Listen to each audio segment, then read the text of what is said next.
정치평론가 이강윤의 오늘.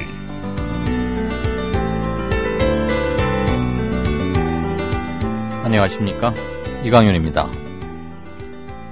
12월 2일 화요일 시작합니다. 국가정보원 같은 정보기관에는 속칭 찍새와 딱새가 있습니다. 찍새란 여기저기 돌아다니며 첩보나 정보를 수집하는 직원들을, 그리고 딱새란 찍새가 보고한 내용을 크로스 체크해서 진위 여부와 등급을 매기는 파트를 말합니다.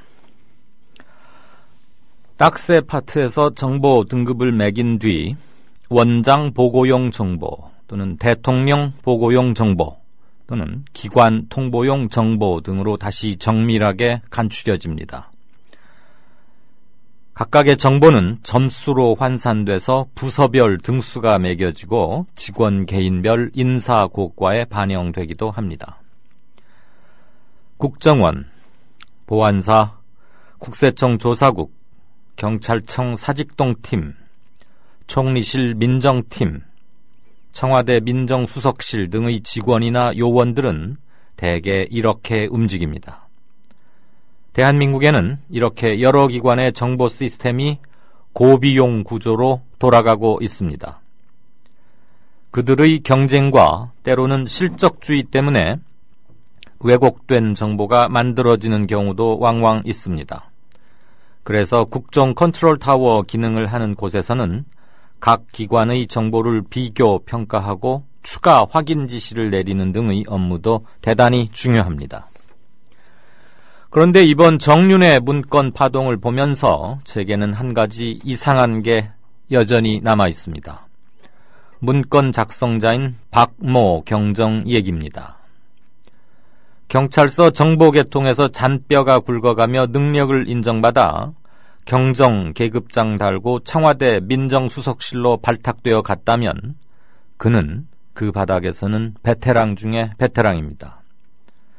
이런 사람이 찌라시를 짜깁기 편집해서 보고서를 만들었다고 청와대는 해명하고 있습니다.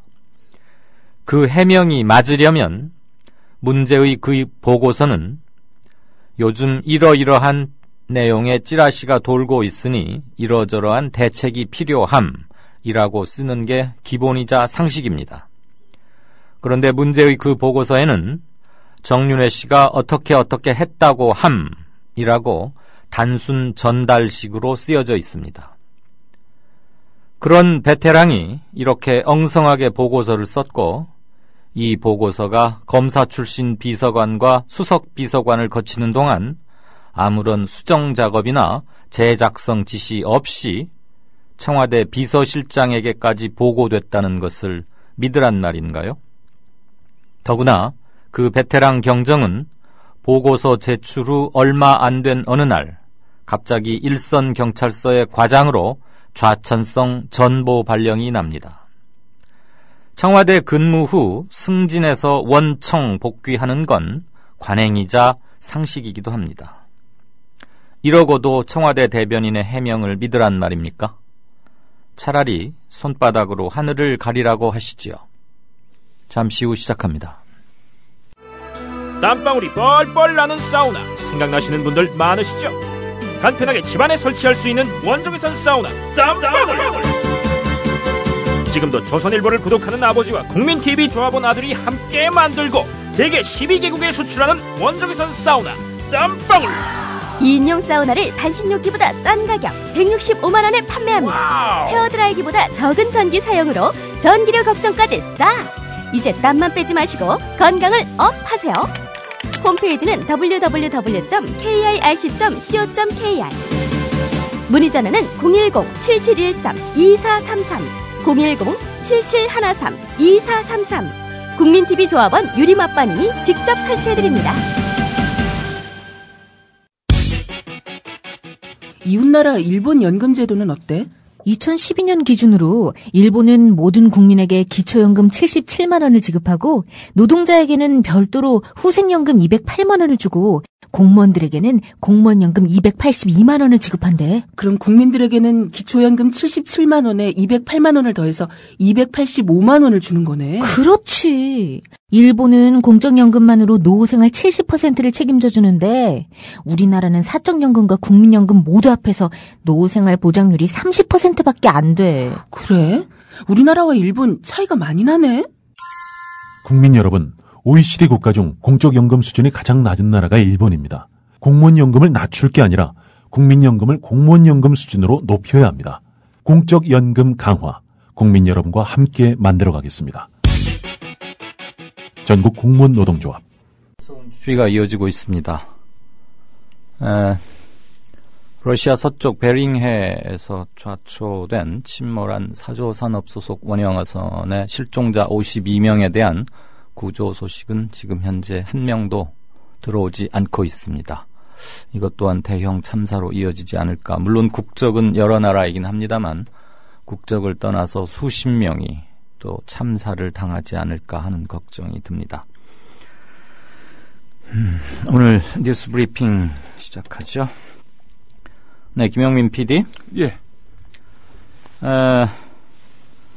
정윤회 씨가 오늘 그 조응천 전 공직비서관이 조선일보하고 한 인터뷰에서 자신이 4월 달에 이재만 청와대 총무비서관과 연락했다 이런 폭로를 했더니 또 뭐 이런 사실을 부인하고 지금 말이 계속 엉키고 있다면서요? 예. 오늘 정윤회 씨가 인터뷰를 한 모양입니다. YTN하고 당시 시사저널에 보도된 박지만 미행 사건과 관련해서 청와대 조응천 비서관과 통화를 하려고 했지만 안 돼서 이재만 비서관에게 연락을 해서 이렇게 연결할 수 있도록 부탁해달라 이렇게 한 사실이 있다 이렇게 밝혔습니다. 하지만 12월 1일만 해도 중앙일보와의 인터뷰에서 당선 후에 대통령이 나에게 전화 한 번 한 것이 전부다. 3인 비서관과는 그런 것도 없었다. 아무런 연락이 없었다. 이렇게 주장했었고요. 이재만 총무비서관 같은 경우도 지난 7월 국회 운영위원회에서 박범계 새정치민주연합 의원에게 2003년인가 2004년 정윤회 씨를 마지막으로 만났다. 이렇게 주장이 있었습니다. 하루 만에 입장이 바뀐 거죠. 그래서 정윤회 씨가 조응천 전 비서관 인터뷰 후 하루 만에 말을 바꿔서 이렇게 이재만 비서관과의 통화 사실을 시인한 겁니다. 이로써 정윤회 씨 주장의 신뢰성에 대한 의문은 더욱 커지게 됐는데요. 한편 정윤회 씨는 세계일보의 정윤회 문건 보도 후에도 이재만 비서관과 통화했음을 밝혔습니다.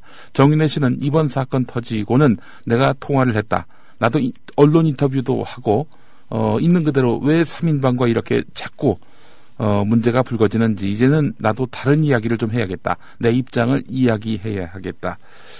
그렇게 해서 그쪽에서도 좀 철저하게 조사해야 하지 않겠는가. 이렇게 말하기도 했습니다.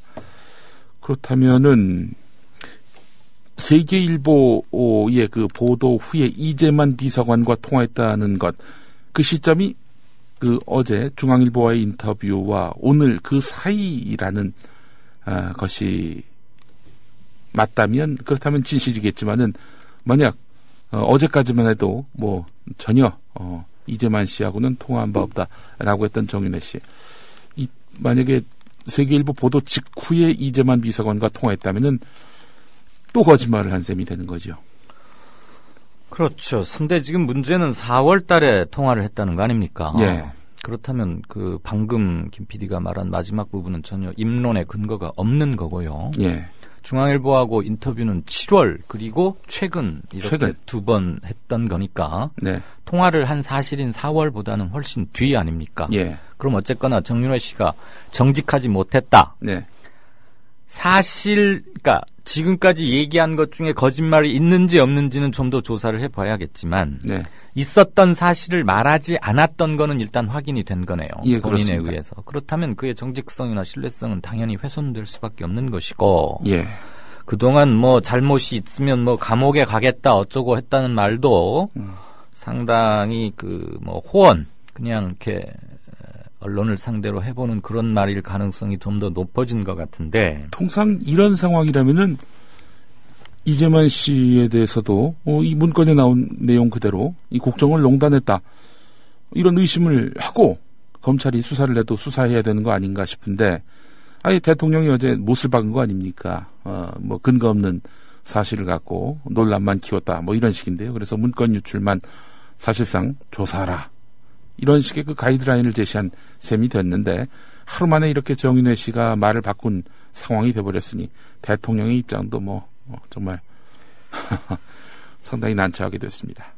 뭐 개인적 사정의 난처뿐만, 그건 당연한 거지만, 예. 국가 행정 수반으로서, 그리고 이 사건, 이번 문건 파동의 어떻게 보면 가장 핵심적인 위치에, 물론 언급이 된 건 아닙니다만, 예.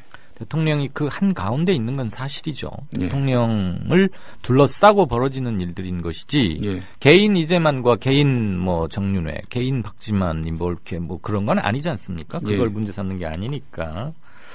어쨌거나 매우 좀 복잡하게 번질 양상이 있다. 그리고 진실 게임으로 들어가면 이런 거는 참 제대로 과연 규명이 될지, 가이드라인처럼 지시받은 검찰이 확실하게 진실 규명을 위해서 어디까지 파고들지, 이런 것으로 다시 번져갈 수밖에 없다, 이런 느낌을 갖게 되는군요. 그러나 아무런 연락이 없다던 것을 이렇게 하루 만에 바꾼다. 네, 조선일보하고 조응천 현 변호사와의 접촉 인터뷰 과정에 대해서 알려진 건 없습니까? 예, 조응천 전 비서관을 어떻게 조선일보가 만나게 됐느냐? 그런 거, 말하자면 그런 거죠. 네. 일단 중앙일보가 정윤회 씨를 만나다 보니 아무래도 조선일보가 대응 차원에서 조응천 전 비서관과 접촉한 것은 아닌지 싶은데요. 12월 1일에 만나서 12월 2일자에 보도를 했으니 말입니다. 네.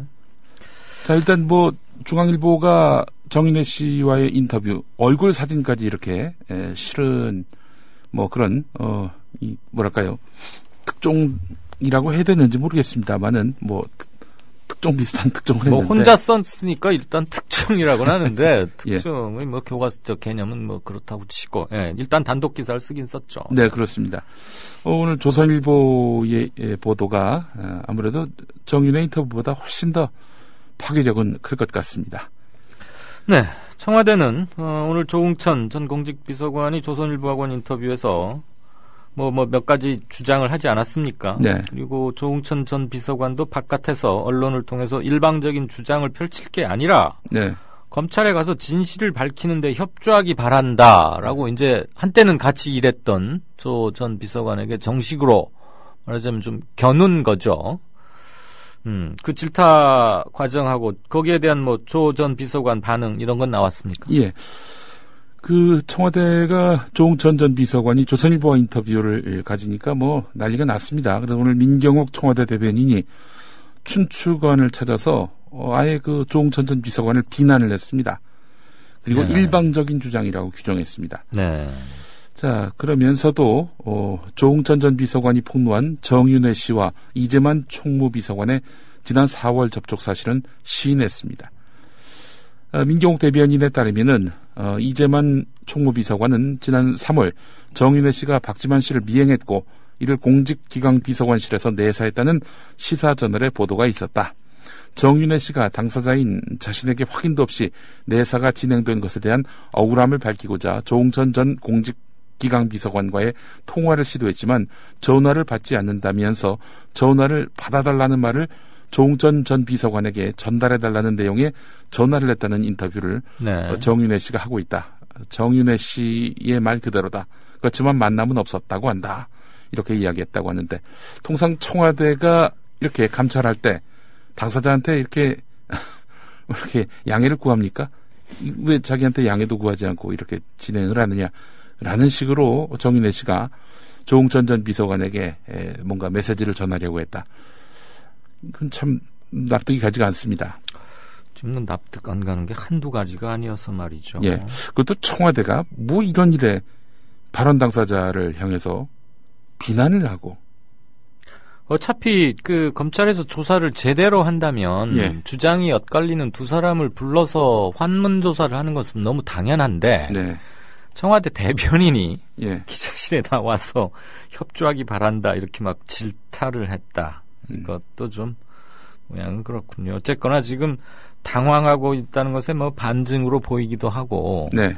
과연 문제는 그 세계일보에 4월달에 첫 그 청와대 행정관 비리 관련 첫 보도가 나오지 않았었습니까? 예. 그때 이제 그 물론 세계일보 단독 기사고 아마 이번에 정윤회 관련 문건이 넘어간 것과 비슷한 루트로 넘어간 게 아닌가라고 일단 추정은 해보는데 네.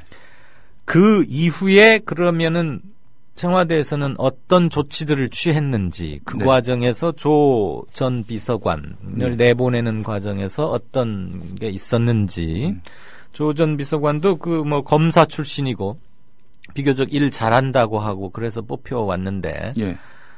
그리고 이제 그때만 해도 조 전 비서관 측의 민정수석실에 두 개의 비서관이 있는데 조 전 비서관 측의 무게중심이 좀 옮아갔었다가 그 일이 있고 나서 나간 뒤로는 이제 민정비서관 쪽으로 이른바 그 노무현 전 대통령을 수사했던 우 검사가 이제 와 있는데 그쪽으로 옮겨갔다는 거 아닙니까? 그 과정에서 청와대가 이 보고서들을 어떻게 관리하고 했는지 그리고 통상 보고가 올라갔다면 그 김기춘 비서실장한테까지 보고가 됐다니까 그 보고서가 위로 올라갔어야 되는데 그러면 박경정은 그것을 2부 이상을 만들어서 따로 보관을 하고 있다가 지금 그 사람 말은 도난당했다는 거 아닙니까? 네. 그런데 그것도 사실 좀 알 수가 없는 거죠. 문서가 몇 부 출력을 했는지 이런 것들. 그런데 청와대 같은 기관에서는 문서 몇 부 출력 이런 게 다 기록으로 남는단 말입니다. 네. 밝혀야 할 게 검찰이 점점 많아지는군요. 오늘 그 민경욱 대변인 논평이 나오니까 새정치민주연합 허영일 부대변인이 논평을 통해서 검찰 수사를 앞둔 본인들의 갖가지 주장 뭐 이런 그 민경욱 대변인의 그 발언과 관련해서 보기에 민망하다. 네. 당신이 십상시의 대변인이냐? 십상시의 복심이라도 되는 것처럼 두둔하고 엄호하는 것은 청와대 대변인의 품격에도 어울리지 않는 경솔한 행동이다. 이렇게 질타를 했습니다. 네. 그리고 이것도 상당히 그 식단에 관계되는 거니까 식생활 측면에서 우려스러운데 우리나라로 들어오는 수산물의 방사능 오염도를 분석해 봤더니 예. 150개 중에서 10개 방사성 물질인 세슘 137 이런 게 검출이 됐다고요? 예. 시민방사능감시센터, 사단법인 환경과 자치연구소, 광주환경운동연합 등 3개 단체가 오늘 그 국내 유통수산물의 방사능 오염 분석 결과를 발표했는데 150개 시료 중에 6.7%에 해당하는 10개에서 세슘 137이 검출됐다고 밝혔습니다. 검사 대상 시료는 고등어 명태곤, 명태알, 대구곤, 대구알, 다시마, 오징어, 꽁치, 미역 등인데요. 자, 시료별 세슘 137 검출 빈도는 명태, 다시마, 고등어, 대구 순으로 나타났습니다. 세슘 137이 검출된 시료 어디서 구했을까요? 모두 대형마트에서 구한 것입니다. 대형마트에서 구한 것은 세슘 137이 검출이 됐는데 시장에서 구입한 시료에서는 한 건도 나오지도 않았다는 겁니다. 지역별로는 8.2, 서울 8.2, 광주 7.7, 부산 4.1 순이었는데 뭐 통계적 의미는 없는 것으로 분석이 됐습니다. 원산지별로 보면 수입산은 전체 시료 75개 가운데 8개에서 세슘 137이 검출됐고요. 그 방사성 물질이 국내산 시료 75개 중 2개에서 검출된 것에 비하면은 외국산, 수입산 시료가 4배 정도 많은 수치입니다. 국내산보다는 수입산에서 세슘 137이 검출된 빈도가 4배 많다는 겁니다. 러시아산이 가장 많았고 그 안전하다고 믿었던 노르웨이산, 미국산 이런 것들이 이렇게 또 검출이 됐다고 합니다. 뭐 검출률은 지난해와 비슷한데 말이죠. 명태, 고등어, 다시마, 대구 등 수산물과 부속물, 가공식품에 대한 추가 조사가 필요하다. 나아가 안전한 수산물 소비를 위한 가이드라인이 만들어져야 한다라고 촉구했습니다. 또 이제 뭐 이 건과 관련해서 어민들이 상당히 좀 걱정을 하시긴 할 텐데요. 국내산의 빈도는 상당히 낮다는 점은 이미 드러났습니다만은 그렇다 하더라도 이게 일본이 또 근접한 상황이고요. 후쿠시마 원전 사고가 있은 이후 아니겠습니까? 그래서 여러 가지 염려가 더욱 커질 것 같습니다. 어쨌든 외국산 이거 철저하게 국내산에 대한 안전성을 신뢰할 수 있을 만큼 외국산에 대해서도 철저한 검증 이런 것들이 필요할 텐데 현재 시스템이 과연 그렇게 구축되어 있는지 이 부분에 대한 신뢰도 있지 않은 상태이기 때문에 시민들로서는 염려가 큽니다. 그런데 한 가지 조금 특이한 점 또는 의아스러운 점은 이른바 대형마트에서 파는 것들에서는 다 세슘 137이 나왔는데 재래시장에서 팔고 있는 것들에서는 안 나왔다 이거죠? 예. 그러면은 그건 어떻게 해석을 해야 됩니까? 글쎄 말입니다. 수입산은 대형마트를 통해서만 유통이 되고 수입된 수산물은 재래시장에는 거의 납품이 되지 않는다 이런 얘기일까요? 네. 그 싼 거를 이렇게 들여와서 팔다 보니까 가격 경쟁력 때문이겠죠. 네. 아무거나 갖다 파는 것은 아닌지 하는 생각도 들고 말이죠. 예. 그나저나 그 점은 좀 특이하고 그런 것은 아마 그 기사를 보도한 또는 보건복지부나 음식료 담당하는 기자들이 좀 더 후속 취재를 해서 왜 유통 경로에 따라서 이렇게 세슘 137이 검출이 되고 안 되고 이건 아주 결정적인 차이인데 그런 것들은 좀 후속 취재가 돼서 생활정보 차원에서 제공이 되어야 된다는 느낌을 갖게 되는군요. 어쨌거나 시장을 좀 더 많이 이용하긴 해야 되겠습니다. 서울대 수리과학부 이른바 김모 교수 검찰이 결국 구속영장을 청구했고 또 비난 여론이 많으니까 서울대에서도 사표를 수리하려다가 일단 철회하고 검찰 결과를 지켜본 뒤에 이제 조치를 취하겠다 이거죠. 예, 그렇습니다. 실은 그렇게 하는 게 당연한데 그걸 왜 두 번 망신살을 뻗치면서 이런지 모르겠군요. 아니 그만두겠다고 사표를 냈는데 그 수리하면 그만이지 왜 그 사표를 또 반려하느냐라고 의문을 갖는 분들이 덜어 있더라고요. 그렇지 않습니다. 비리에 연루된 경우에는 그 건에 대한 최종 확인이 날 때까지 인사 이동은 물론이고 진퇴에 관한 것을 할 수 없게 돼 있습니다. 그렇죠. 공무원은. 게다가 만약에 면직 처리가 된다면은 퇴직금, 연금 수령에 있어서 아무런 불이익이 없고요. 그렇죠. 또 진상조사가 중단된다는 점에서 이건 사건을 은폐하려는 것으로 오해받을 수 있는 겁니다. 그러니까 그렇습니다. 서울대 처사는 대단히 신중하지 못한 거였죠. 네. 자, 그래서 이제 학교가 어제 사표를 수리하지 않고 교내 인권센터를 통해서 진상조사를 하기로 방침을 바꿨는데요. 이런 가운데 서울 북부지검 형사 3부가 서울대 수리과학부 K 교수에 대해서 성폭력 범죄 처벌에 관한 특례법 위반 혐의로 구속영장을 신청했다고 밝혔습니다.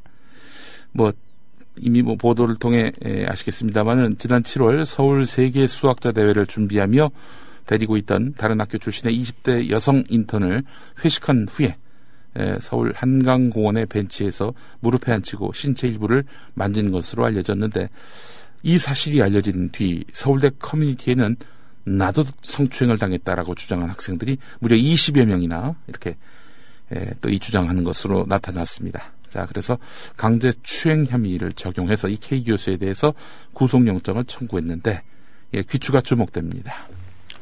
네. 자, 그 밖에 다른 속보나 이런 건 없죠? 예, 현재까지는 없고요. 네.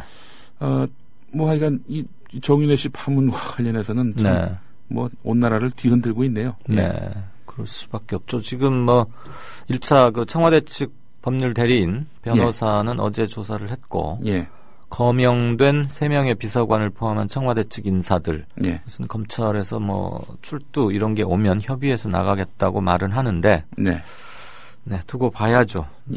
앞으로 또 정윤회 씨, 필요하면 박지만 씨 이런 것들 다 얽혀 있기 때문에. 근데 오늘 정윤회 씨의 거짓말이 드러나면서 조금 더 복잡해지는 양상이고 그만큼 뉴스 가치는 더 커지고 또 인화성도 그만큼 커지지 않을까 그런 추측을 가능하게 합니다.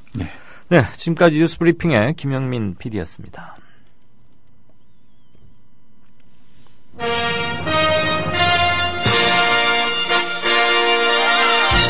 전국 민주노동조합 총연맹 임원선거 후보자 제2차 방송 토론회. 미디어 협동조합 국민TV는 민주노총 미디어 협동조합 국민TV 뉴스K 앵커 노종면입니다. 정치 권력, 재벌, 특정 지배주주로부터 오염되지 않는 언론, 국민TV가 그 실험을 해나가고 있습니다. 이런 언론이 지속 가능하다면 다른 여러 언론도 따라올 것입니다. 닻을 올린 국민TV, 순항하도록 힘을 실어주십시오.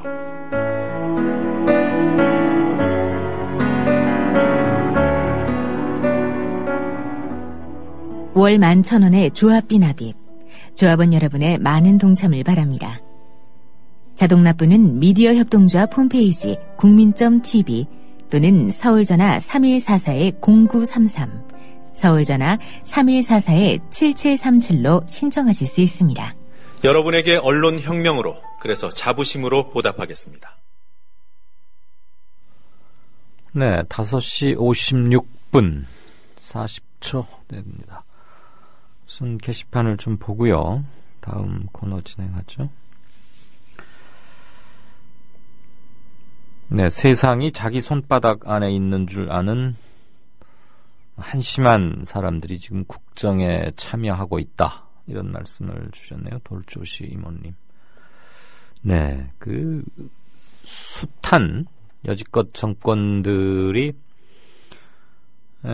어떤 식의 문제를 일으켰고, 그래서 그런 데서 학습 효과를 충분히 거두었을 것 같은데도 불구하고 권부의 핵심에서는 항상 이런 일이 반복이 됩니다.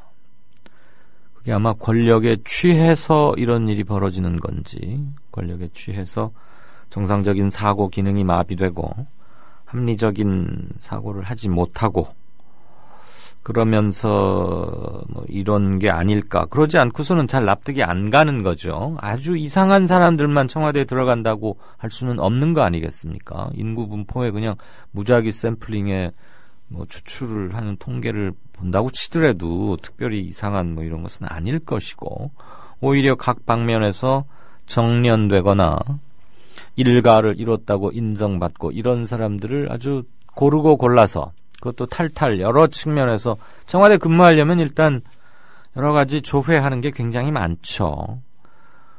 그랬는데도 계속 이런 일이 벌어진다라는 것은 권력의 속성에서 그 어떤 것을 찾아야 하는 게 아닐까. 그거 말고는 제 아둔한 머리로는 별로 합리적인 이유를 잘 뽑아내질 못하겠습니다. 그런데 우리가 얼핏 기억하는 것만 봐도 전두환 노태우 그때는 아주 포갑적인 군부 독재이자 그 파시즘적 전제 독재들이니까 그건 논외로 친다고 하더라도 말이죠.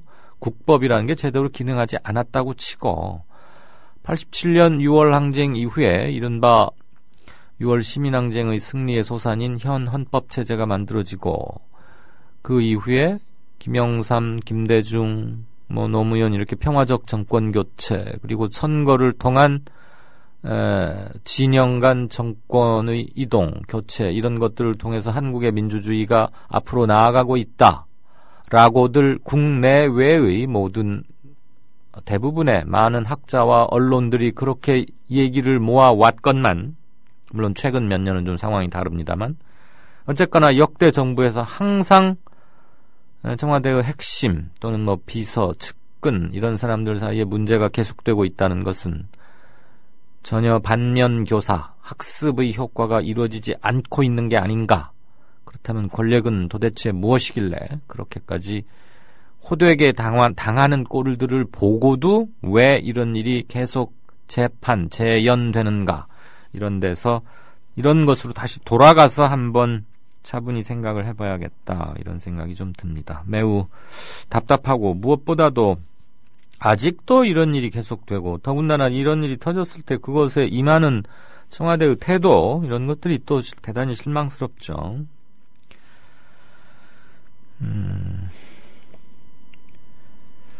공정한 세상님께서는 정윤회 문건 파동으로 가장 이득을 보는 사람이 누굴까 생각해봤는데 이명박 전 대통령이 생각난다. 그걸 노리기 위해서 이명박 층에서 뭘 움직였는지 글쎄요. 경우의 수를 놓고 보자면 배제할 수는 없겠죠. 그나저나 당분간 이명박 사자방 이런 게 정윤회 문건 때문에 덮여서는 안 되는데 또 우리 냄비 언론의 속성상 그렇게 될 가능성도 없지 않고 은근히 이명박 전 대통령 측에서는 뭐 이것을 뭐 고소하게 기대하는 그런 것도 있겠죠. 심리적으로는 뭐 그 사람 속에 들어가 보지 않아서 말을 함부로 할 수는 없겠습니다만 일단 뭐 신문의 1면을 비롯한 3면 그리고 방송 뉴스의 첫째, 둘째, 셋째 꼭지들이 어떤 것들로 장식되느냐가 당일의 여론의 시장에서는 꽤 중요한 기능을 하고 있는 게 사실이니까 일정 부분. 공정한 세상님 말씀에 충분히 심정적 공감은 됩니다. 그런데 단지 이명박 측만이 가장 이득을 볼까 또는 어디가 가장 피해를 볼까 이런 것들은 아직도 좀 변화의 여지는 있어 보입니다. 프라하의 봄, 뭘 먹어야 덜 위험할지 갈수록 먹을 게 없네요. 그렇네요. 왜 재래시장에서 파는 건 괜찮고 요즘은 웬만한 중소규모 도시에서도 다 그 이른바 대형마트들의 시장 점유율, 소비자들이 가서 주로 찾는 그게 굉장히 주류를 이루어버린 거죠. 일부러 날 잡아서 며칠 모았다가 가서 사곤 할 텐데 한다고들 하던데 거기에서 이런 원자령 방사성 물질이 검출되고 하니까 도대체 그 불량식품과의 전쟁, 안전한 먹거리를 하겠다는 게 뭐 4대 악 이렇게 규정해가지고 반드시 하겠다고 했었는데 되는 건 하나도 없습니다. 정권 출범 2년이 됐는데 학교 앞에 문방구 몇 개 없어진 모양이죠. 무슨 아이들이 방과 후에 뭐 이렇게 둘러 모여서 뭐 이렇게 먹고들 하는 그런 음식. 그럼 그냥 눈에 보이기 쉬우니까 아마 쫓아내고서 불량식품 척결했다고 또 내부 보고를 하고 칭찬받고 그런지는 어쩐지 모르겠는데 정작 식단에 오르는 모든 국민이 먹는 뭐 명태, 고등어류 이런 거에서 그런다니까 참 황당하고 겁이 나는군요. 세슘은 무조건 안 나와야 되는 거 아닌가요? 적게 나온다고 될 일이 아닌 것 같은데요. 이응 2개 쓰시는 분께서 주셨습니다. 네, 저도 전문적인 것을 미처 준비는 못했는데 아마 여기도 뭐 검출, 뭐 허용치 이런 게 아마 있다고는 들은 것 같습니다. 그런데 글쎄요, 자연 상태에서도 방사능이 나온다고는 하는데 그게 체내에 섭생, 음식을 통해서 투여가 됐을 때 축적되고 이런 것들이 장기간 쌓여 있을 때 인체에 어떤 영향을 미칠지, 뭐 흔히 이럴 때 비교하는 게 이제 뭐 엑스레이 촬영 몇 번에 해당한다 뭐 이런 말들을 하곤 하는데 세슘은 다른 거하고는 좀 성격이 다른 건 아닌가 이런 생각은 저도 좀 듭니다. 대무달께서는 인터넷 신문 뭐 네이션 코리아에 실린 어떤 칼럼을 이렇게 압축을 하신 모양이군요. 1, 2, 3, 4 네 가지로 해서 김기춘 대통령 비서실장 장남 사망 건 그리고 그때 청와대 출입 기자들이 좀 보도를 자발적 엠바고를 발휘해서 김 실장의 아들 사망 건은 보도하지 않았다. 그런데 그 직후에 그러니까 1월 지금 올 1월 얘기입니다. 1월 말 2월 초 이때 돌았던 김 실장 사퇴설에 이은 건강 이상설 이런 것들이 김 실장을 흔들기 위한 어느 측에선가에 뭐 이런 거 아니겠느냐 뭐 이 관련으로 컬럼이 하나 실린 모양인데요. 그걸 좀 정리를 해주셨습니다.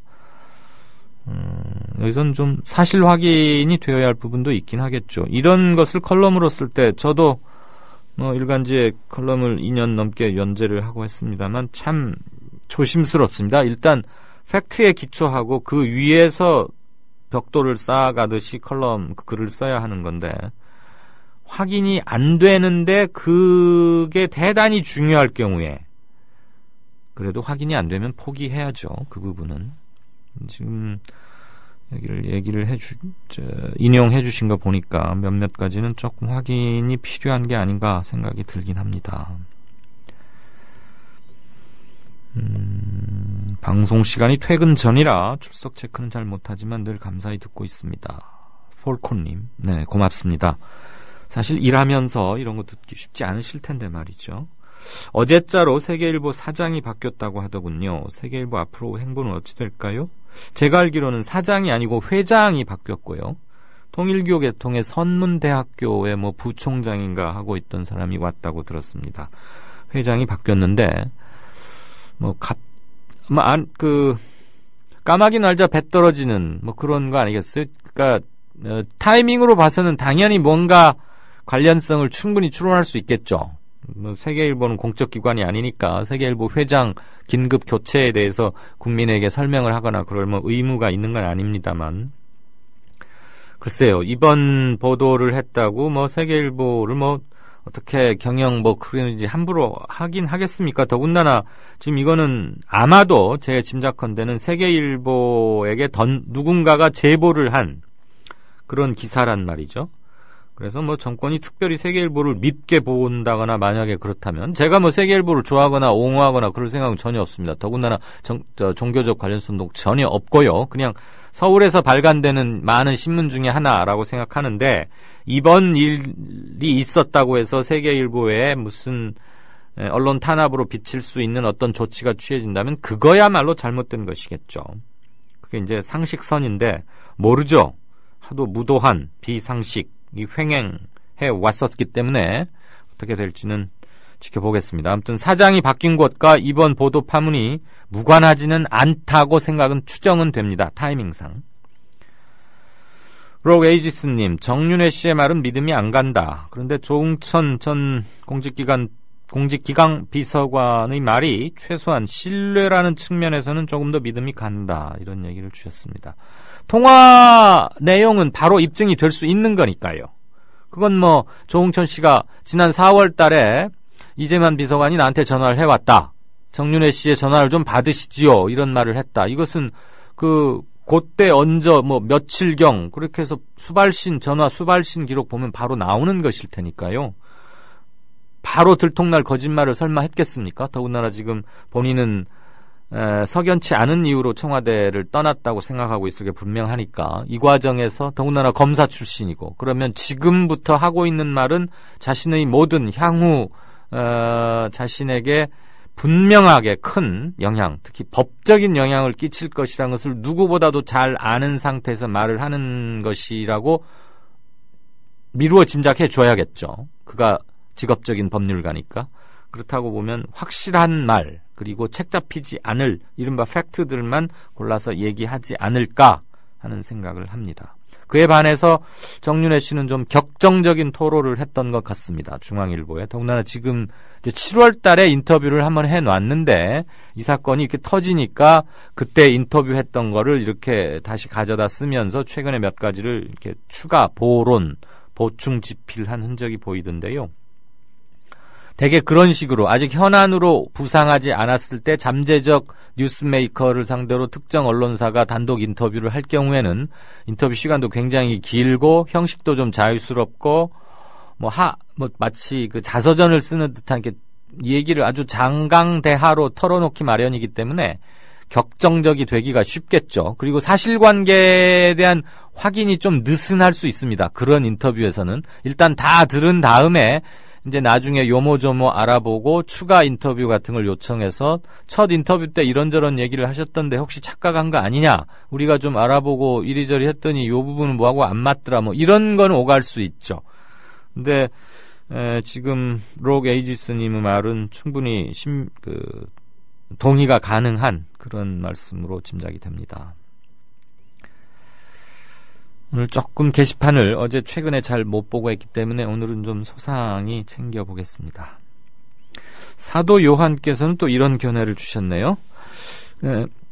밑에 직원이 서류를 올려도 개선상으로 이렇게 결제 라인을 따라서 올라가면서 이상하게 변질되는 경우도 있지요.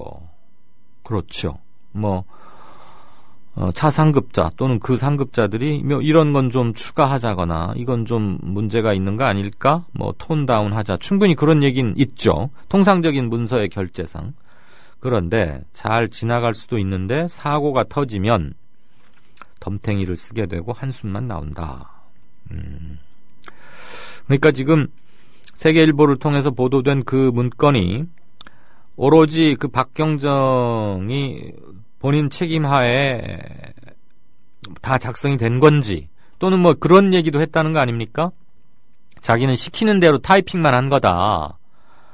그러니까 위에서 이렇게 쓰란 대로 대충 잡아준 방향대로 쓰기만 했다 이런 얘기인데, 즉 뭐 이른바 찌라시라고 하는 것 중에서 뭐 정윤회 무슨 뭐 십상시 뭐 문고리 이런 쪽들 것만 모아가지고 일목요연하게 짜깁기를 한 거다 이런 뜻인 건지, 그러니까 타이핑만 했다라는 말이 사실이라면 이 전제입니다. 근데 지금 그 타이핑만 했다더라 이것도 정윤회 씨 얘기 아닙니까? 그렇다고 보면 정윤회 씨 말은 벌써 지금 하루 만에 뭐 뒤집어지고 거짓말이 들통나고 하니까 정윤회 씨 말 중에서 우리가 어디까지 신뢰를 해야 하는지는 전혀 알 수가 없는 거 아니에요? 그래서 이 문서의 작성 경위 및 신뢰성 이런 거에 대해서는 더 말을 좀 아껴야겠다 이런 생각이 듭니다. 이강유님 항상 감사합니다 라고 탱탱인디고님께서 말씀하셨습니다. 저는 더 감사드립니다. 하나 조금 더 보고 가겠습니다.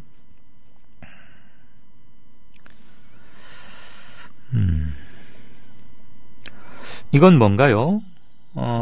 특별히 지금 현안 같지는 않은데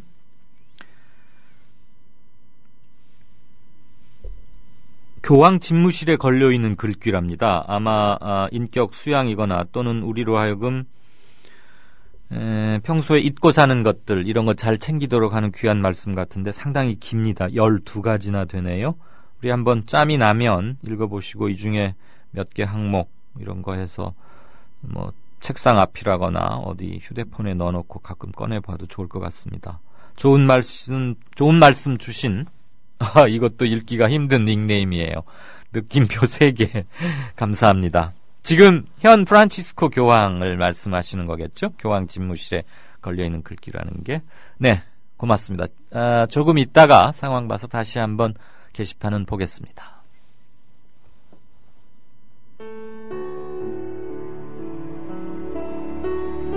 경남 거창에 사는 조합원 백함나무님. 남편의 유언으로 온 가족이 미디어 협동조합원이 됐습니다. 라디오 비평 들으실 때마다 아이고 속이 시원하다 이렇게 하시더라고요. 본인이 먼저 하시고요 가입을.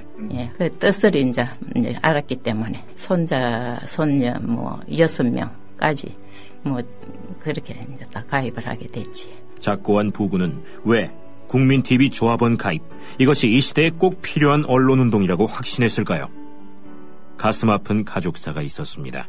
저는 민족일보 조용수 그분 그때부터 관심을 많이 가지시고 저 동아투이 그때 남편이 저 광고도 내고 또 한겨레 주주도 되시고 저희 시어른 되시는 분이 보도연맹에 억울한 죽음을 당하셨습니다. 중학교 때 아버지가 억울하게 그리고 옥살이 하실 때 그 도시락을 가지고 감옥에 가서 어느 날 갑자기 그래 이제 총살 당했다는 그런 걸 안 겪었으면은 또 뭐 평범하게 살았을 수도 있는데.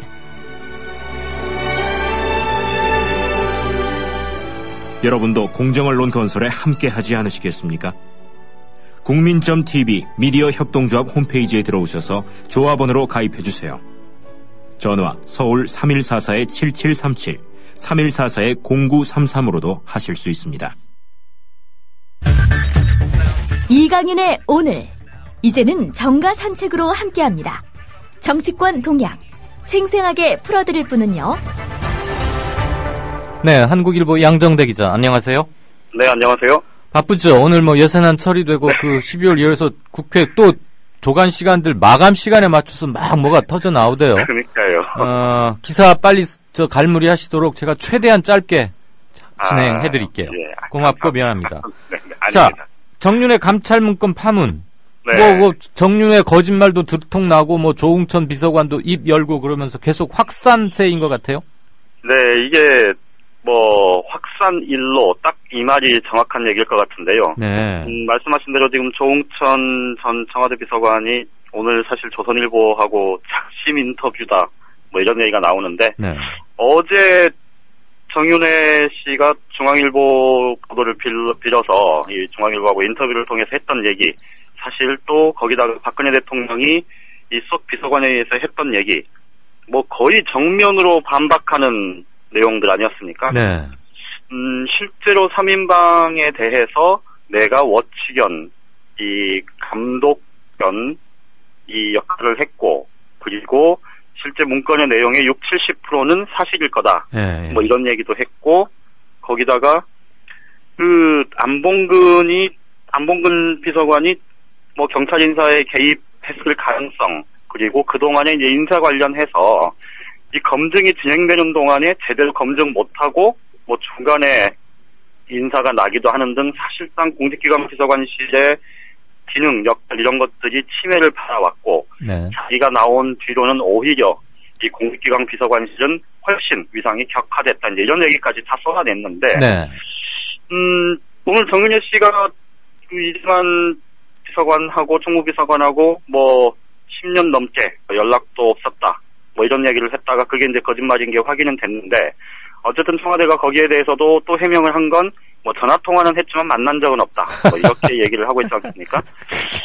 사실 뭐 갈수록 태산이고, 이게 여권 내부 권력층 사이에 이 본격적인 힘겨루기 이런 양상으로 치닫고 있어서 보는 또 기자들 입장에서도 뭐 기사 쓰려면 좀 깝깝하긴 하지만, 어쨌든 좀 정치 평론을 하는 입장에서 보자면 좀 재미는 있겠지만, 예. 국민들 입장에서 보면 이거 도대체 뭐하는 놈들인가, 이런 그렇죠. 생각이 들지 않을까 싶습니다. 네. 우리 양 기자가 살짝 화가 나셨구나. 뭐 안봉근 이름만 딱 부르질 않나 뭐 하는 자들이라고 하는데, 이게 청와대 해명이 너무 궁색하니까 참 이 정도까지 격이 떨어져야 되나 싶은데, 만약에 만나긴 했는데 밥은 안 먹었다, 뭐 나중에 또 이런 말 할까 또 생각도 들고 말이죠.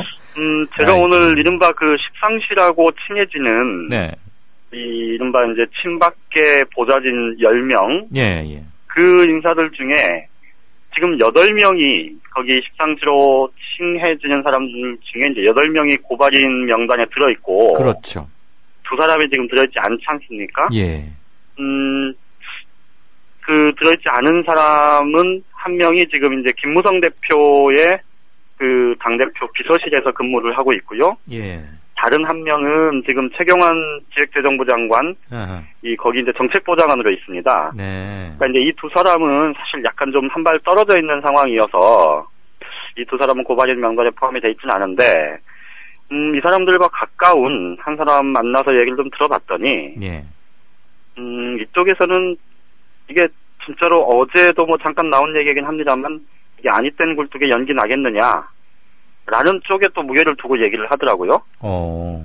그러니까 실제로 그 정윤혜 씨가 이 3인방을 포함해서 또 다른 이른바 십상시로 불리는 이 친박계 보좌진, 핵심 보좌진들을 접촉했을 개연성은 충분히 있다는 거는 뭐 개인적으로든 아니면 조직적으로든 있다는 거는 친박계 내에서도 부인하지는 않는 것 같습니다. 다만 그 이제 모임이 정말로 정례적이었느냐, 그리고 실제로 거기서 인사나 아니면 다른 국정 현안과 관련한 논의들이 일부 있었느냐, 이런 부분에 대해서는 좀 의견들이 엇갈리는데, 어쨌든 지금 정윤회 그 감찰 문건의 파문, 이게 여권 내부의 권력 실세들 간에 사실 진짜 좀 자존심을 건 한판 싸움의 형식 양상을 띠고 있어서, 내일 뭐 중앙일보가 아마 조응천 전 비서관의 인터뷰를 또 추가로 싣는 모양인데요. 중앙이 조응천을요? 조선이 네네. 조응천 아니고? 예. 조선은 오늘 썼고. 않습니까? 예. 그래서 아마 중앙이 조응천 전 비서관의 얘기를 싣는 모양인데, 네. 전체적으로 보면 지금 뭐 언론계 내에서도 기사 언론사들 싸움이 사이에 지금 기사 싸움이 붙은 그런 양상인데, 이제 이 문고리 권력 3인방 또 김기춘 청와대 비서실장 이외에 네. 남아있는 인터뷰 대상이라고 하면 이제 박지만 씨 아니겠습니까? 그렇죠. 조만간 어떤 내용이 어떻게 보도가 될지 모르겠지만, 예. 이제 본격적으로 예. 뭐 제가 누차에 걸쳐서 말씀드립니다만, 이 청와대 비선 실세 의혹 이런 것들이 이제 결과적으로 양지에 나온 거여서 더 이상 거두기는 힘들 것 같고, 네. 어제 박근혜 대통령이 사실 좀 그런 양상 자체에 대해서 최소한 국민들한테 유감을 표하고 그렇죠. 상황을 좀 정리하려고 했었다면, 이번처럼 이렇게 좀 무한정 이렇게 벌어지는 양상으로 가지는 않았을 수 있겠다. 그런 생각은 듭니다. 본인의 그 어금니를 꽉 다문 채 엄단 한마디에 조용해지기를 희망했는지는 모르겠는데 그렇게 될 수 없는 상황이죠. 곳곳에 지뢰인 것 같고 그렇죠. 그런 건 차라리 기자회견을 통해서 이렇게 마치 비서관들 앞에 쫙 놓고 지시하듯이 말하지 말고 말이에요. 그렇죠. 국민들한테 이해를 그럼요. 구하는 게 국민들하고 문답을 하고 그렇죠. 그렇게 기자들하고 얘기하면 맞는 얼마나 좋습니까? 까다로운 질문하면 가끔 웃기도 하면서 그건 좀 뭐한다 이래가지고 이해를 구하는 방향으로 해야지 수사란 가이드라인 딱 정해주고 말이야 뭐 허위라 그러고 언론사 명예 참. 그나저나 당연히 뭐 아까 우리 양 기자가 확산일로라고 했는데 그 네 말로 네 글자로 압축시킨 이유를 충분히 이해를 하겠습니다. 자, 그리고 국회에서도 오늘 큰 뉴스가 나왔는데 네네. 예산안 오늘 제대로 뭐 처리될 거는 같죠? 네, 이제 조만간 뭐 본회의가 열릴 것 같습니다. 아직 시간이 최종적으로 확정이 안 됐는데요. 네네. 당초 2시에서 4시로 미뤄졌다가 5시로 한 번 더 미뤄졌는데 조금 전에 새정치민주연합의 의원총회가 끝이 났습니다. 아, 그러면 하겠네요. 네.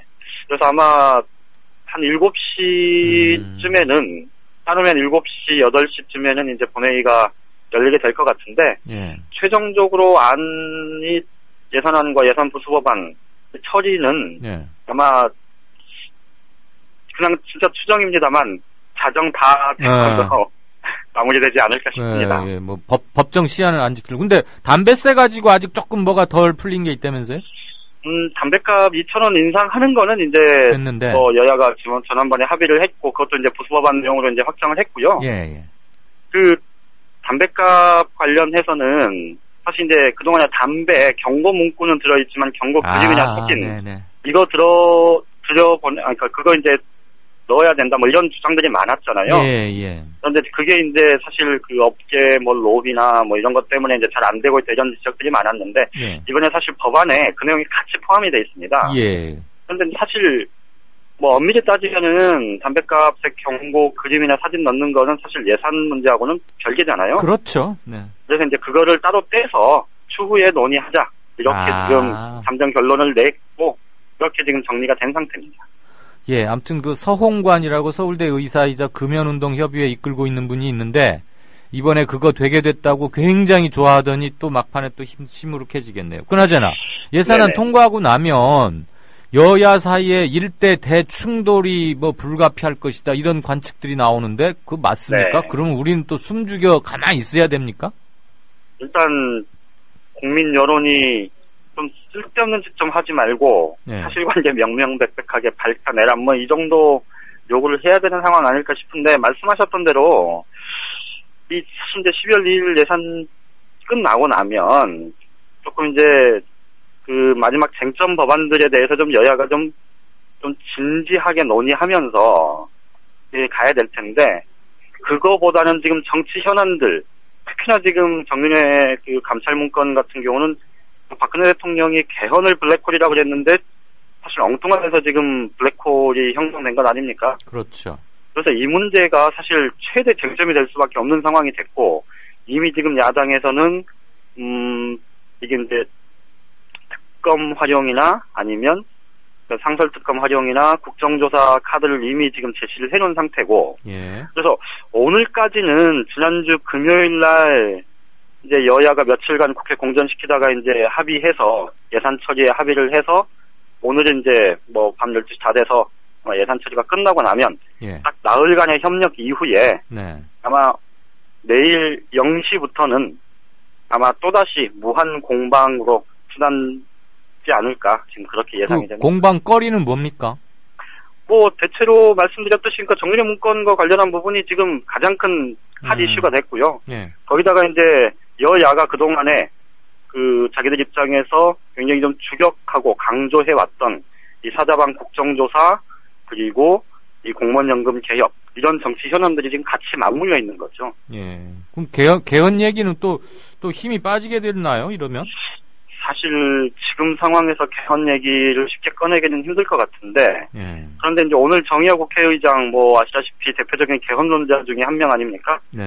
오늘 정의화 국회의장이 모임을 하나 그 이재호 의원하고 함께 창립 발대식을 한 게 있습니다. 예. 그게 이제 개헌을 공론화하려는 그런 움직임 중에 하나인데 사실 오늘 별로 이렇게 주목을 못 받고 있어요. 그러니까 말씀하신 대로 지금 현안들이 뭐 워낙 민감한 핫 이슈들이 터져 나온 상태라 그렇죠.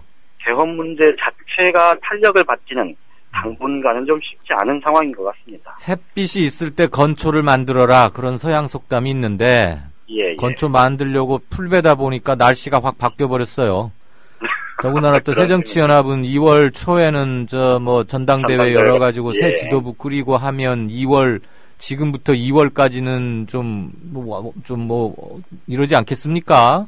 그렇겠죠. 타이밍이 좀 그렇군요. 연말에 겹쳐서. 네, 어쨌거나 오늘 예산안 때문에 기사 쓸 게 많을 것 같은데 고맙고요. 내일 다시 연결하겠습니다. 고맙습니다. 예, 고맙습니다. 네. 정가산책 지금까지 한국일보 정치부의 양정대 차장이었습니다.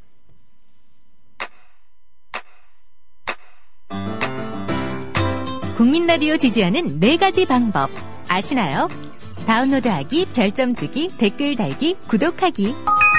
국민라디오를 보다 많은 이들에게 전할 수 있는 가장 손쉬운 방법. 다운로드하기, 별점 주기, 댓글 달기, 구독하기. 잊지 마세요.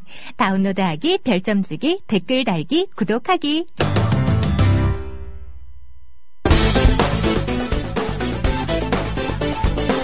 정윤회 씨 측 대변인은 알고 보니 박근혜 대통령 최근에 있을 수도 없고 있어서도 안 되는 일이 일어났습니다. 청와대에는 국정과 관련된 여러 사항들뿐만 아니라 시중에 떠도는 수많은 루머들과 각종 민원들이 많이 들어옵니다. 그러나 그것들이 다 현실에 맞는 것도 아니고 사실이 아닌 것도 많이 있습니다. 정윤회 감찰 문건은 찌라시 종합판이라는 이야기. 박근혜 대변인의 말 계속 들어보자면 만약 그런 사항들을 기초적인 사실 확인조차 하지 않은 채 내부에서 그대로 외부로 유출시킨다면 나라가 큰 혼란에 빠지고 사회에 갈등이 일어나게 됩니다. 이번에 문건을 외부로 유출한 것도 어떤 의도인지 모르지만 결코 있을 수 없는 국기문란 행위입니다. 이런 공직기강의 문란도 반드시 바로 잡아야 할 적폐 중 하나입니다. 따라서 이번 사건의 본질은 문건 유출이라는 것. 검찰, 지금 박근혜 대변인 말씀 들었나? 자, 계속해서 이번에도 어김없는 언론 탓. 또한 조금만 확인해보면 금방 사실 여부를 알 수 있는 것을 관련자들에게 확인조차 하지 않은 채 비선인이 숨은 실세가 있는 것 같이 보도를 하면서 의혹이 있는 것 같이 몰아가고 있는 자체가 문제라고 생각합니다. 이제 선진국을 바라보는 대한민국에는 이런 근거 없는 일로 나라를 흔드는 일은 없어져야 한다고 생각합니다. 아니, 근거 없는 이야기라고 하셨나? 검찰의 수사를 의뢰해놓고 벌써 그렇게 단정하셔도 되나? 그러면 이런 말씀을 하셔서는 안 되지. 이 문제는 하루빨리 밝혀서 의혹을 해소해야 합니다. 검찰은 내용의 진위를 포함해서 이 모든 사안에 대해 한 점 의혹도 없이 철저하게 수사해서 명명백백하게 실체적 진실을 밝혀주기 바랍니다. 누구든지 부적절한 처신이 확인될 경우에는 지휘고하를 막론하고 일벌백계로 조치할 것입니다. 이건 그냥 덧붙이는 말씀 같고 진짜 하고 싶은 이야기는 이거 아니었겠나? 또한 악의적인 중상이 있었다면 그 또한 상응하는 책임을 물어야 할 것입니다. 정윤회 감찰 문건을 찌라시라는 식으로 말씀하시는 박근혜 대통령. 박지원 새정치민주연합 의원은 이렇게 일갈하는데 정상회담 대화록도 엄연히 읽고나서 찌라시 읽었다 라고 하는데 청와대나 새누리당은 자기들이 한 얘기를 가지고 찌라시다 라고 하면은 모든 것은 권력 가졌다고 찌라시로 몰아붙이고 왜 그러면 거듭 말씀드리지만 국가기록물관리법 위반으로 검찰에 수사 의뢰를 하냐 이거죠. 그 자체가 이미 국가기록물이다 하는 것을 인정한 것 아니에요? 그리고 거듭 말씀드리지만 저도 청와대 오래 있어봤지만은 찌라시는 항상 단속의 대상이지 사용의 대상이 아닙니다. 이걸 청와대에서 생산해냈다는 것 자체가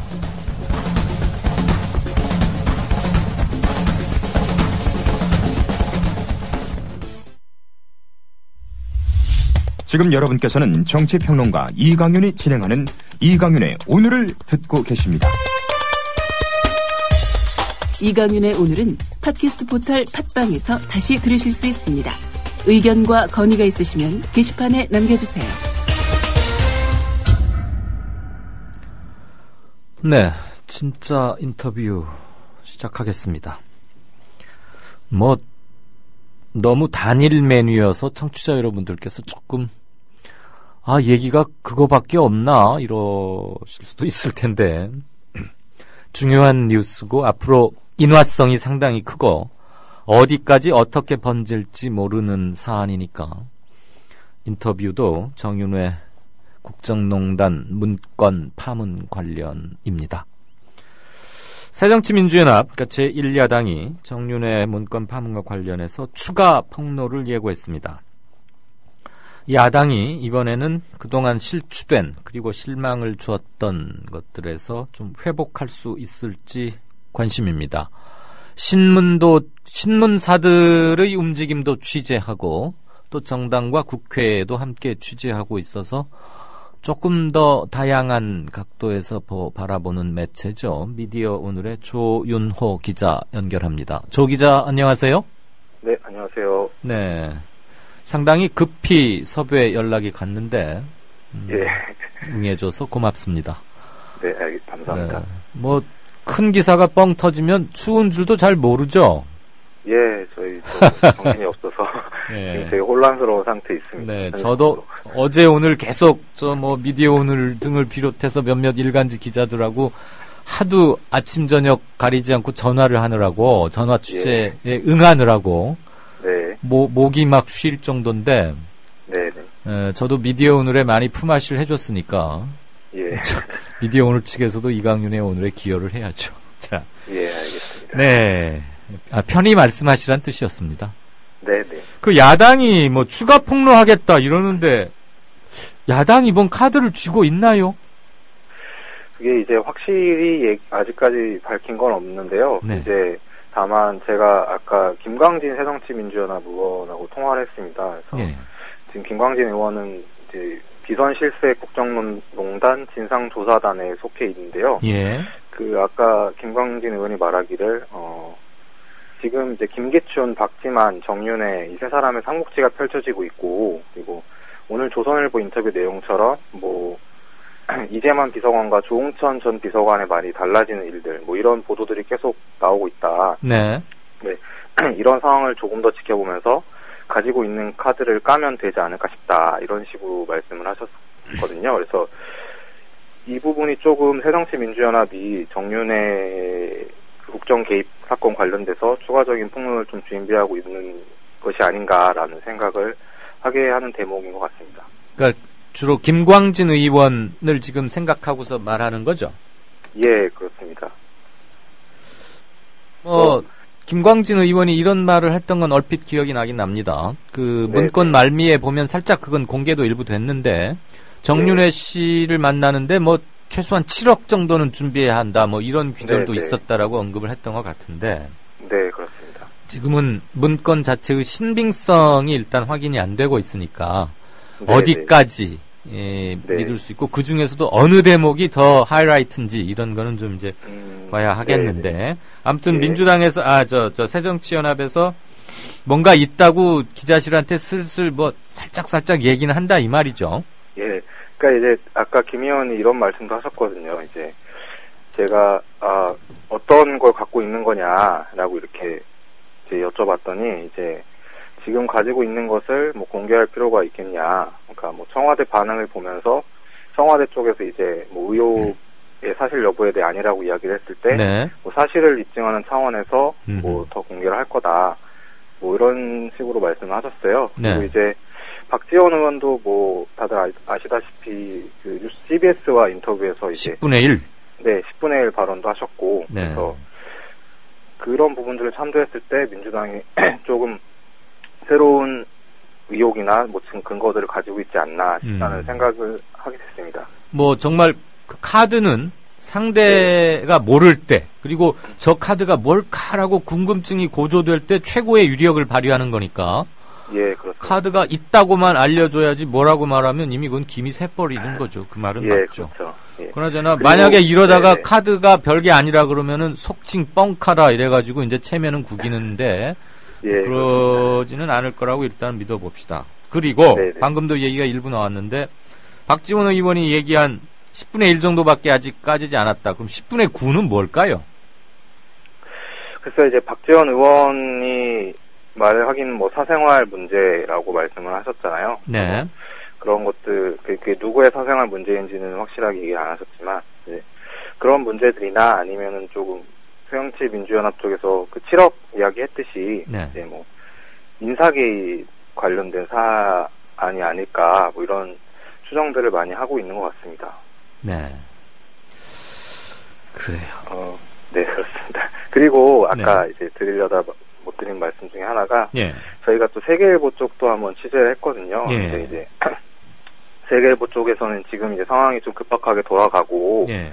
이제 그런 상황에서 이제 우리가 뭐 한두 장 가지고 문건 한두 장 가지고 시작했겠냐 뭐 이런 식으로 얘기를 하시더라고요. 세계일보 쪽에서도. 예. 그러니까 이미 다른 뭔가가 가지고 있다는 점을 좀 암시하고 있는 대목인 것 같습니다.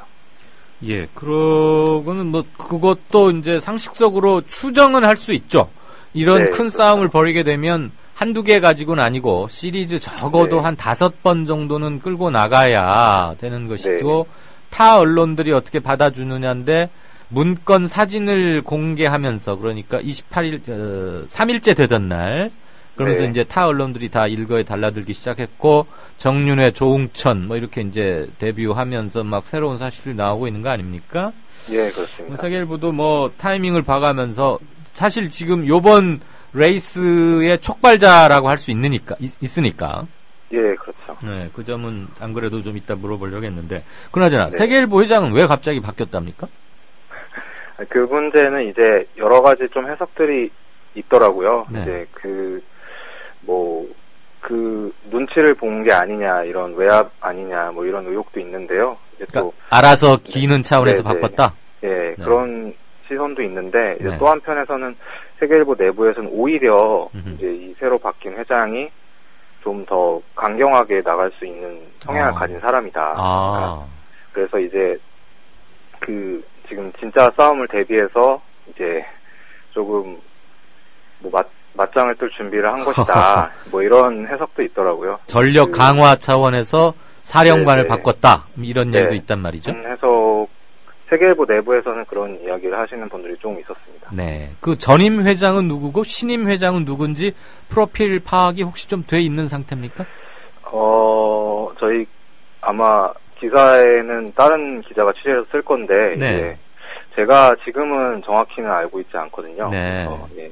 저는 뭐 상황입니다. 새로 오신 분이 누군지는 그냥 간단한 양력만 봤는데 네네. 그러니까 요번에 경질된 이 직전의 네. 전임 회장은 어떤 사람이었는지 언론인 출신인지 아니면 뭐 통일교 네네. 관련 인사인지 그것도 잘 사실 모르고 있었어요. 예, 그렇죠.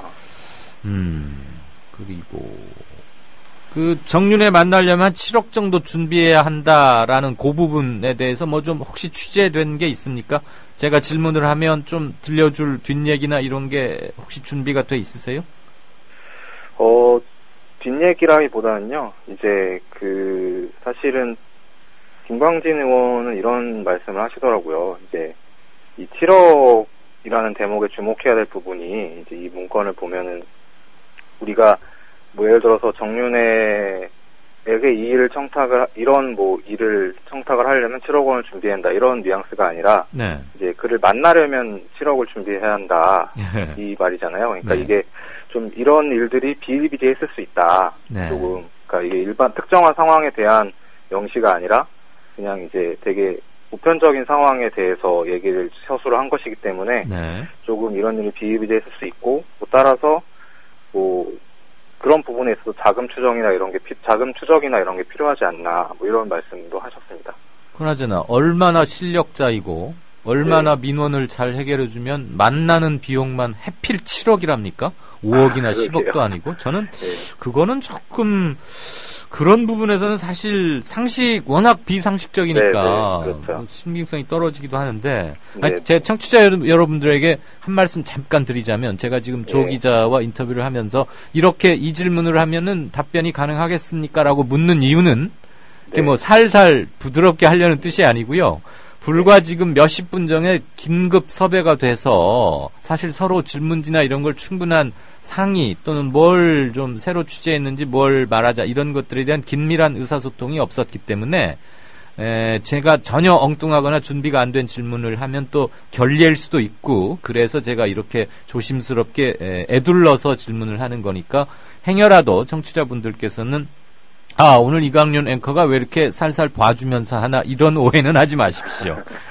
갑자기 잡혀진 인터뷰라 제가 그 정도의 이렇게 타진하는 듯한 질문을 하는 것은 당연한 예의라고 생각해서입니다. 제가 기자할 때도 사실 그 기습적인 질문 받으면 이렇게 생방송 연결해놓고 그렇게 받으면 사실 당황스럽거든요. 예, 그렇죠. 네. 자.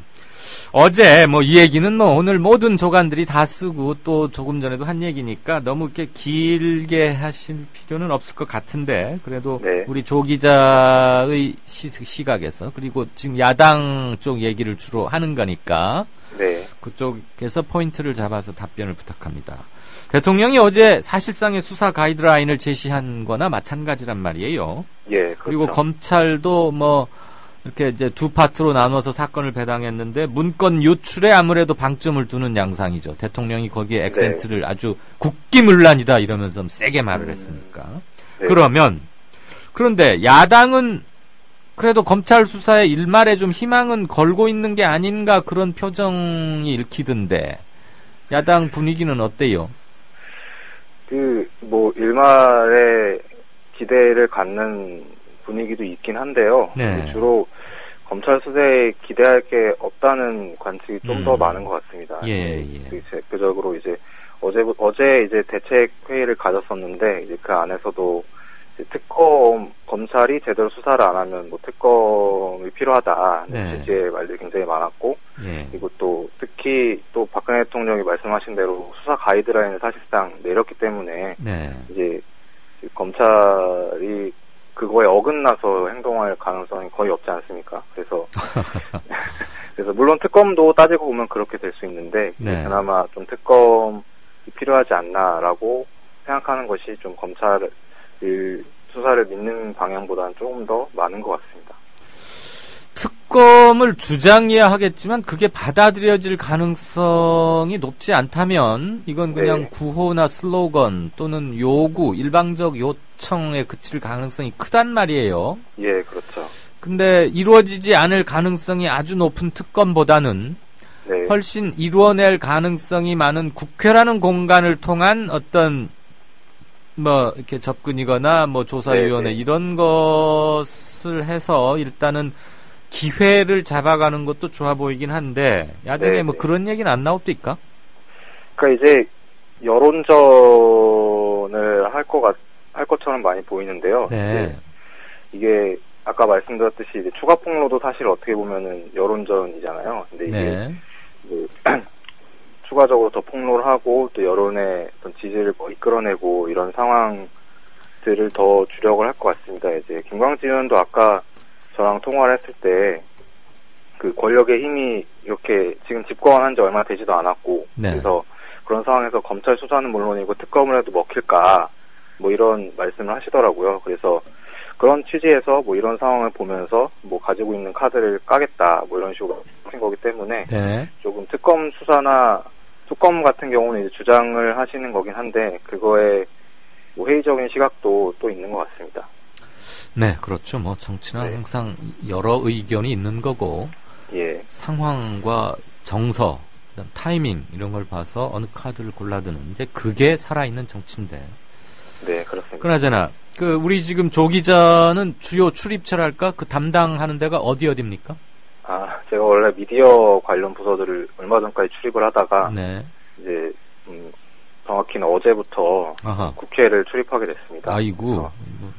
출입처 막 바뀌어서 아직 적응하느라고 정신이 없으실 텐데. 예, 그렇습니다. 그러면 야당 분위기를 묻기에는 조금 이른 감은 있습니다만. 예, 그렇죠. 예. 그동안 이제 미디어 쪽에 있었으면은 주로 정치권이나 뭐 현안들에 대해서는 미디어 동향, 보도 동향을 통한 간접 취재 정도를 해왔겠네요. 네, 주로 그랬죠. 제가 이 질문을 드리는 이유는 네. 야당이 뭐 지금 특검 얘기도 나오고는 있습니다만 요 건에 관해서 뚝심을 갖고 진상을 파헤칠 의지가 출입 기자로서 보이느냐 이 질문을 하고 싶었는데 어제부터 네네. 출입을 했다 그러면은 조금 성급한 질문이긴 합니다. 예, 그런 것 같아요. 저도 뭐 하는 모양새는 이제 많이 이제 바로 직후로 대응을 했잖아요. 28일 세계일보 보도가 나오자마자 네. 거의 바로 그 진상조사단 만들고 예, 예. 네.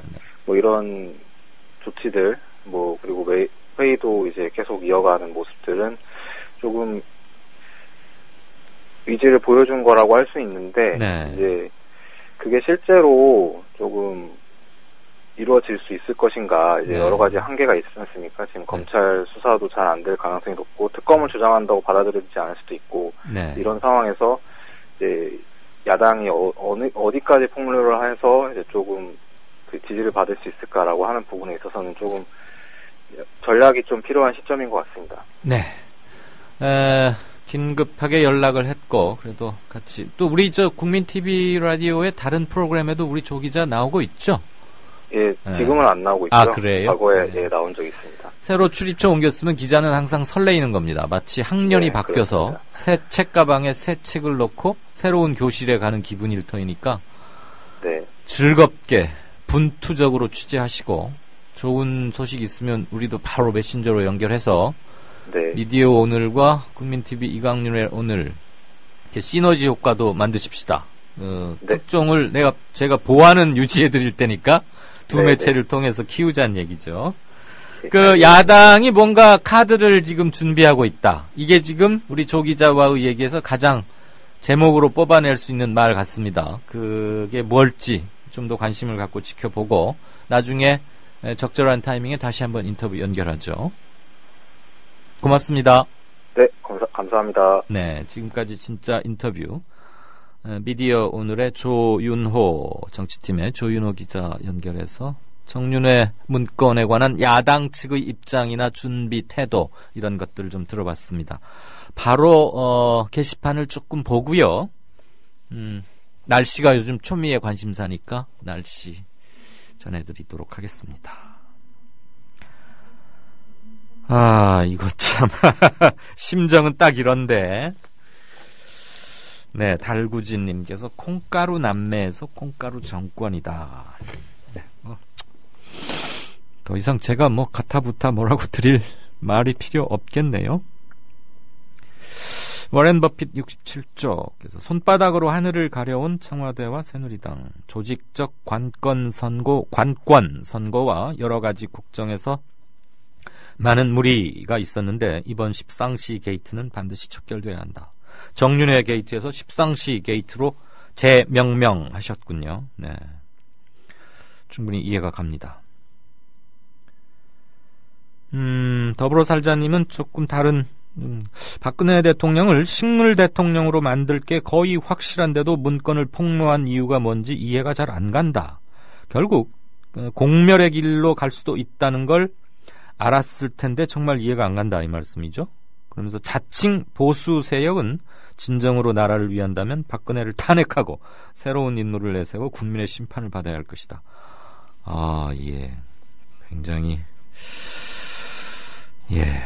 탄핵 요건이 참. 아무튼 박근혜 대통령도 결과적으로는 정치적으로 좀 궁지에 몰릴 거는 확실하죠. 최종적으로는 모든 허물이나 이런 것들은 대통령에 돌아가게 되어 있는 거고 지금 대통령에 매우 가까운 지근의 거리에 있는 사람들 사이에서 벌어진 것이니까 누가 무슨 목적으로 폭로를 했던 것 간에 1차적 타겟은 누구를 치기 위함이었는지 모르지만 궁극적으로는 대통령한테 반드시 마이너스 이펙트가 가는 건 확실할 겁니다. 스토리텔링님께서는 번호를 남기시면서 저에게 전화를 달라 그랬는데 이거 무슨 일인지 겁나는데요. 예, 운전 중이시라니까 여기 글 올리거나 이런 거는 하지 마시죠. 전화를 드리겠습니다. 근데 뭐 기사 제보 이런 거였으면 좋겠습니다.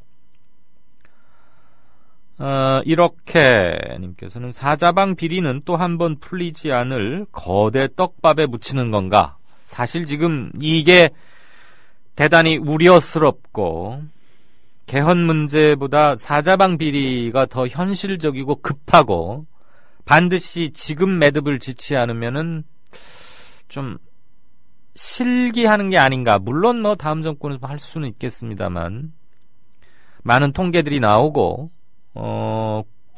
나라의 곳간이 완전히 비계된 것들 이렇게 드러나고 이런 과정에서 반드시 짚어져야 할 그거였는데 상당히 지금 돌출적인 것 때문에 표류 가능성도 있죠. 이럴 때일수록 야당의 스탠스가 중요합니다.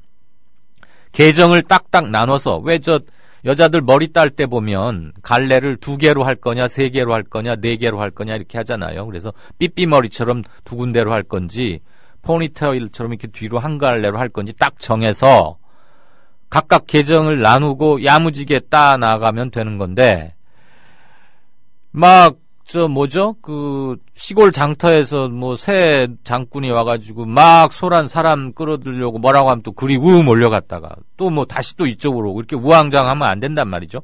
전력을 딱 둘로 또는 셋으로 나누어서 뭐를 한다. 그리고 1차적인 목표는 뭐다. 어디까지는 최소한 이룬다. 이런 종합적인 플랜 하에서 조직적으로 움직여야지 이런 이 어수선한 국면에는 대처할 수 있는데 저도 걱정입니다. 저희가 촉구는 합니다만 그리고 진짜 인터뷰라거나 그 밖에 몇몇 루트를 통해서 이런 의견이 승하다는 거 많다는 것은 전달은 하겠는데 그런 여론을 몰라서가 아니고 갖고 있는 힘을 조직화해내지 못하는 데 지금 제1야당의 문제가 있는 게 아닌가. 그 점은 다시 한번 확인을 하면 좀 씁쓸하긴 합니다. 근해 서방님, 아이고 참 닉네임이 대단하십니다. 근해 아이들 타는 근해 서방님께서 전화는 했지만 만나지는 않았다. 청와대 대변인이 정윤회 개인 비서인가? 그렇죠. 사실 이걸 해명이라고 한다는 게 너무 우습지 않습니까? 정윤회 씨 기억에 문제가 있었다거나 또는 정윤회 씨가 왜 그렇게 일관되지 못한 진술을 하는지 우리도 유감이다. 이런 식으로 조응천 비서관한테는 막 질타하고 그랬잖아요. 근데 이렇게 정윤회 이렇게 감싸고 도는 거 보면 아주 웃기지 않습니까? 전화는 했는데 만나진 않았다. 그러니까 최근 10년간 본 적이 없다. 이 말은 직접 만난 거를 물어본 거고 전화로 연락한 거는 그게 무슨 그런 건 개그 코미디에서도 개그 콘서트 이런 데서도 그렇게 대본 짜가면은 PD한테 혼나는 수준 아니에요? 이런 걸 일국의 청와대 대변인이란 자가 말하고 있으니 참.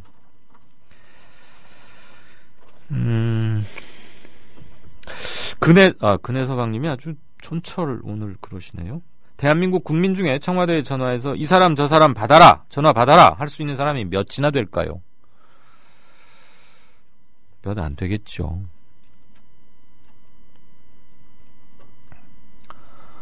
이가경님, 실명 같습니다. 십장시는 내일 따지고 예산안 통과되어야 하나요? 간접세, 증세, 부자세, 감세. 이제 그 내용을 좀 써주셨고, 국민 빈곤, 이런 것들 싸잡아서 통과시키는 법안을 언제까지 이렇게 통과해 줄 거냐? 십자방을 교훈 삼아서 늦더라도 꼼꼼히 나중에 소급 적용이 안 되나요? 하셨는데, 얼마 전에 양정대 기자가 설명을 했습니다만, 현행법상 그거 좀 힘들게 돼 있습니다. 의장이 직권상정하면 여야 합의한 그 수정안 가지고 바로 찬반 토결 이후에 직후에 가결해버립니다. 그러니까 본회의 상정의 힘이 그렇게 중요한 겁니다. 그러니까 본회의에 상정하느냐 마느냐 가지고 실랭이를 한 이유를 이제 좀 아실 겁니다. 일단 회의 상정이 되면 그때부터는 막을 방법이 없는 것이죠. 그래서 며칠간 좀 더 꼼꼼히 따져보고 이 심정은 충분히 아는데 안 됩니다. 동파리님께서는 이게 어느 신문 만화죠? 제가 경향신문인가요? 어딘가요? 그 시사컷을 올려주셨네요. 박근혜 대통령 남이 써준 글을 읽지 않으면 대화가 안 되는 여자 같아. 글만 읽지 말고 고개 들고 자기 생각을 말할 수 없나 그러면서 조간신문 아마 경향 같습니다. 올려주셨습니다. 네, 요즘 날씨가 매섭죠? 날씨 듣고 인사드리겠습니다.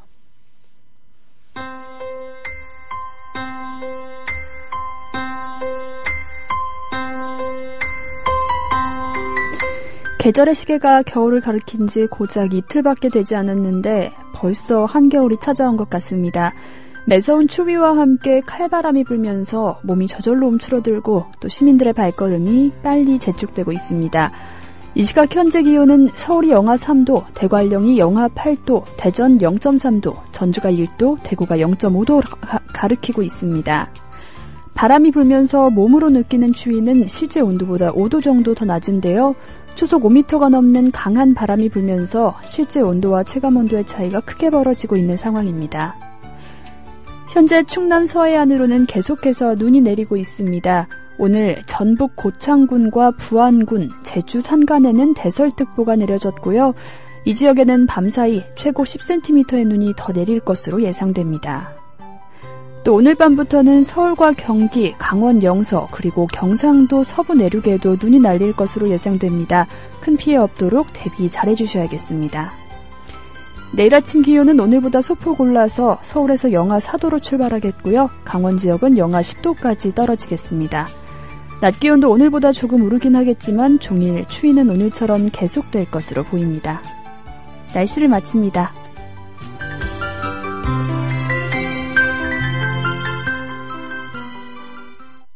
네, 12월 2일 화요일 이강윤의 오늘이 준비한 순서는 여기까지입니다. 날씨 추워진다는데 건강 특별히 조심하시고 좀 답답하고 심란하시더라도 마음의 건강을 잃으시면 안 되시겠죠. 저는 내일 저녁 5시 30분에 다시 뵙겠습니다. 들어주셔서 고맙습니다.